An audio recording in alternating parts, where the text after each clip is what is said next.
देखिए, फालतू की बात है। लोकतंत्र में इस तरह की बात नहीं होती है।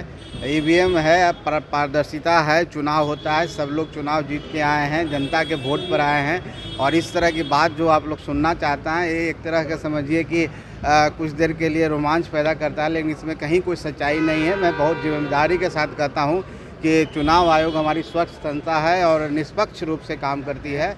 खुद तो लापता हैं, बिहार में नज़र नहीं आ रहे हैं और इस तरह की बात आरजेडी कर रही है, लेकिन ठीक है, करने दीजिए। इसे करने से कुछ नहीं होता है। हम समझते हैं कि जनता सब समझती है और आने वाला समय में जनता उनको और जवाब देगी। नमस्कार, आप है न्यूज़ फॉर नेशन पर। मैं आपके साथ अभिजीत सिंह।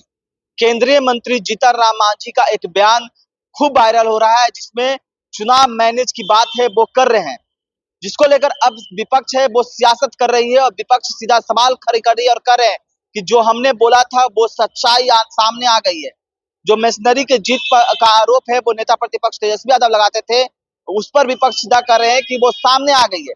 इसको लेकर जब सवाल किया गया, उनके ही बेटे बिहार सरकार में मंत्री है संतोष सुमन, वो सीधा ही अपने पिता के बयान पर भड़क गए और क्या कुछ कर रहे हैं, पहले सुन उनकी बातों को। देखिए, दुखद घटना है और इस तरह की घटना लोकतंत्र में नहीं होनी चाहिए।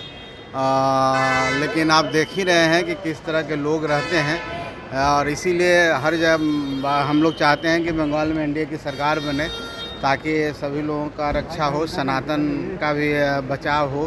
तो मैं इस जो भी हो रहा है उस घटना का मैं भर्त्सना करता हूँ।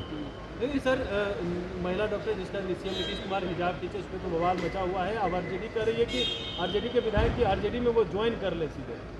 अब देखिए, हर चीज़ में राजनीति नहीं होनी चाहिए। जो भी मामला आज बहुत पुराना हो चुका है, सब बातें ख़त्म हो चुकी है और ज्वाइन भी कर रही हैं, उनको कोई शिकायत नहीं है। तो कुछ लोग इस तरह की बातों को तूल दे करके राजनीति करना चाहते हैं।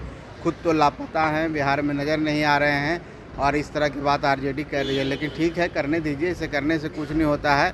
हम समझते हैं कि जनता सब समझती है और आने वाला समय में जनता उनको और जवाब देगी। आपके पिताजी ने जो बयान दिया था उसको आप कैसे देख रहे हैं? यही बच गया वायरल हो रहा है।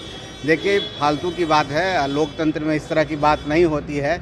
ईवीएम है, पारदर्शिता है, चुनाव होता है, सब लोग चुनाव जीत के आए हैं, जनता के वोट पर आए हैं। और इस तरह की बात जो आप लोग सुनना चाहते हैं, ये एक तरह का समझिए कि कुछ देर के लिए रोमांच पैदा करता है, लेकिन इसमें कहीं कोई सच्चाई नहीं है। मैं बहुत जिम्मेदारी के साथ कहता हूँ कि चुनाव आयोग हमारी स्वच्छ संस्था है और निष्पक्ष रूप से काम करती है और जो भी जीत के आए हैं जनता के द्वारा चुने गए हैं और इस तरह की कोई बात नहीं है। बाकी कौन क्या बोलते हैं, क्या बोले हैं, उसके बारे में मुझे कोई जानकारी नहीं। एक सवाल है डीएम के बारे में, आरजेडी कह रही है कि लोकतंत्र की हार हुई है और मशीनरी की हुई है। आपने सुना संतोष सुमन किस तरह से कर रहे हैं कि ये फालतू की बात है, लोकतंत्र है, ईवीएम से चुनाव होता है, इस तरह की बात नहीं है।